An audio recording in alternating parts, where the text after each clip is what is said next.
নমস্কার, কেমন আছো সবাই? আমার আরেকটি নতুন ব্লগে তোমাদের অনেক অনেক স্বাগত জানাই। গুড মর্নিং সবাইকে। সকাল সকাল ঘুম থেকে উঠে পড়েছি, আর সকালের পরিবেশটা ভীষণ সুন্দর লাগছে। তো তাই জন্য ভাবলাম তোমাদের সঙ্গে একটু শেয়ার করি। তোমরা অবশ্যই কিন্তু পুরো ভিডিওটা দেখতে থাকো, ভিডিওটা তোমাদের ভালো লাগবে। আর ভালো লাগলে বন্ধুদের মাঝে শেয়ার করে দিও।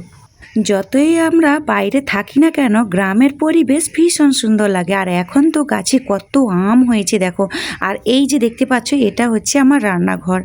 আর এই দিকে ফুলের গাছটা ভীষণ সুন্দর লাগছে।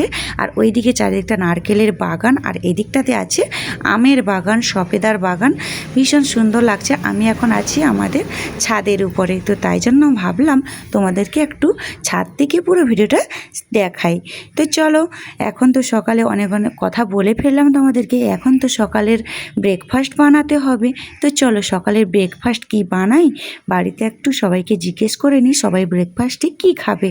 তো আজকে মনে হয় একটু নুডলস বানাতে বলেছে। তো তাই জন্য চলো, নুডলস বানানোর জন্য এখানে অনেক কিছু কিন্তু নিয়েছি। এখানে এই যে ম্যাগিগুলো সেদ্ধ করে নিয়েছি, কিছুটা আলু কুচি কুচি করে কেটে নিয়েছি, সরষরি করে, দুটো ডিম। এবার আলুটাকে একটু ভেজে দিচ্ছি, কারণ ম্যাগির মধ্যে না একটু আলু পড়লে, সবজি পড়লে খেতে ভালো লাগে। আর সবজি বলতে কিছুই ছিল না, তাই জন্য কিছুটা আলু ছিল, আলুগুলোকে ভেজে নিলাম। একদিকে আলু ভাজা হচ্ছে পান্তা খাওয়ার জন্য, আর এই দিকে আমি চাউমিনটাকে বানিয়ে দিচ্ছি ছেলে মেয়েদের জন্য।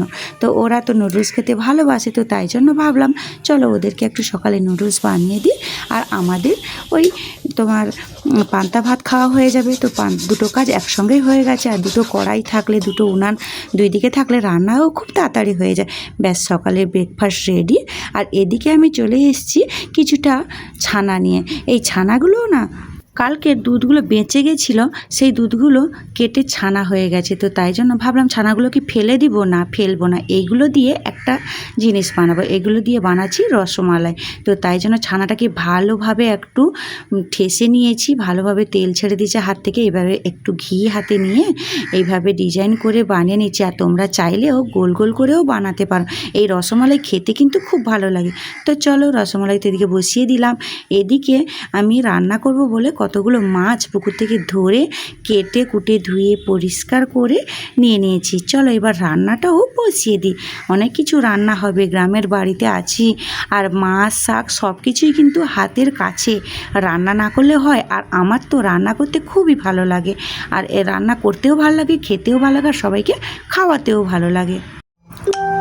আর এটা কি রান্না করছি বলতো, এটা হচ্ছে মাছের তেল ঝাল। কিছুটা পেঁয়াজ তেলের মধ্যে দিয়ে, পাঁচ ফোড়ন দিয়ে, তারপরে ওই সর্ষে বাটা, টমেটো, কাঁচা লঙ্কা দিয়ে, ব্যাস একটু হলুদ আর লঙ্কার গুঁড়ো দিয়ে কষিয়ে নিয়েছি। তারপরে জলটা ফুটে উঠলে মাছগুলো দিয়ে অল্প লবণ ছড়িয়ে নামিয়ে নিলাম।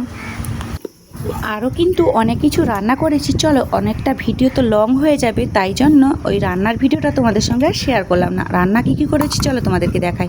এখানে আছে চুনা মাছের চচ্চড়ি, আর আছে মাছের ভাজা, মাছের তেল চচ্চড়ি, শাকের ভাজা, পুঁই শাকের তরকারি, পুঁই শাক দিয়ে চিংড়ি মাছের তরকারি, আর আছে মাছের টক। তো চলো, অনেক কিছু তো রান্না হলো। আজকে দুপুরের খাবারটা কিন্তু খুব ভালোভাবেই হবে। তো খাওয়া দাওয়া তো শেষ, এখন চলো ছাদে যাই। শুভ বিকাল বন্ধুরা, কেমন আছো সবাই? সবাইকে জানাই শুভ বিকালের অনেক অনেক শুভেচ্ছা। তো আমি বিকালবেলা ছাদের উপরে এসেছি, আর বিকালবেলা ছাদের উপরে পরিবেশটা কতটা সুন্দর লাগছে। তো আমার মতো তোমাদেরও যদি এইরকম পরিবেশ ভালো লাগে, অবশ্যই কমেন্টে জানিও। আমি না ছাদে যাওয়ার আগে ছেলে মেয়েদের বায়না রাখতে এখানে কিন্তু চিকেন মোমো বানিয়ে স্টিমে রেখে গেছিলাম, যাতে যতক্ষণ আমি ঘুরে আসবো ততক্ষণে রান্নাটা আমার হয়ে যাবে। চলো, এখন তো রান্না প্রায় হয়ে গেছে, এখন ঠান্ডাও হয়ে গেছে। এখন আমি ছেলে মেয়েদেরকে একটু খেতে দিয়ে দিই। আর আমাদের বাড়িতে না সবাই কিন্তু একটু চাইনিজ খাবার খুব পছন্দ করে, বিশেষ করে বাচ্চাগুলো। তো যাই হোক, খাওয়া দাওয়া শেষ করে সন্ধ্যের দিকে এখন বেরিয়ে পড়লাম কাঁথি ক্যালেন পাড়ে। তো এখন ভাবলাম চলো আমাদের শহরটাও একটু তোমাদেরকে ঘুরিয়ে দেখাই। তো আজকের মতো ব্লগটা এই পর্যন্ত। আর ব্লগটা যদি ভালো লেগে থাকে অবশ্যই একটা লাইক আর কমেন্ট করতে ভুলো না। আর দেখা হচ্ছে নেক্সট ভিডিওতে। সবাই খুব ভালো থাকবে, সুস্থ থাকবে।